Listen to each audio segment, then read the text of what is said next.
একটা সত্যি কথা কি জানেন? আমরা যে যেমন, আমরা কিন্তু আমাদের জীবনসঙ্গী হিসেবে ঠিক তেমন মানুষই আমাদের জীবনে পেয়ে থাকি।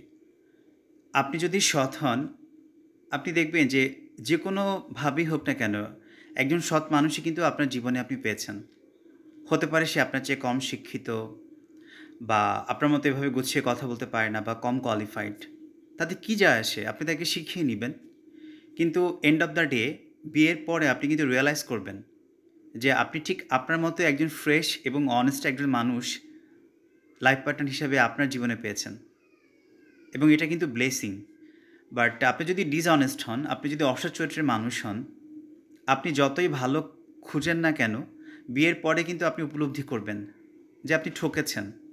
হতে পারে যে বিয়ের পরে আপনি দেখছেন আ যে তার আগে একটা বিয়ে ছিল বা অনেক বাজে সম্পর্কে সে লিপ্ত ছিল। কারণ এটা হওয়ারই ছিল। এটা কর্মফল। আপনাকে এটা বিশ্বাস করতে হবে। কারণ আপনি নিজেও কিন্তু ভালো ছিলেন না। আপনি ঠকিয়েছেন। তো যে কারণে আপনি নিজেও ঠকেছেন। আর একটা বিষয় হচ্ছে আ ব্যতিক্রমও যে ঘটে না তা না। অনেক সময় হয় যে হাসব্যান্ড ভালো, ওয়াইফ খারাপ বা ওয়াইফের চরিত্র ভালো, হাসব্যান্ডের চরিত্র খারাপ, এমনও হয়। তবে মেক্সিমাম ক্ষেত্রে আসলে আমরা যে চরিত্রের, ঠিক আমাদের লাইফে তেমন চরিত্রের মানুষই পেয়ে থাকি।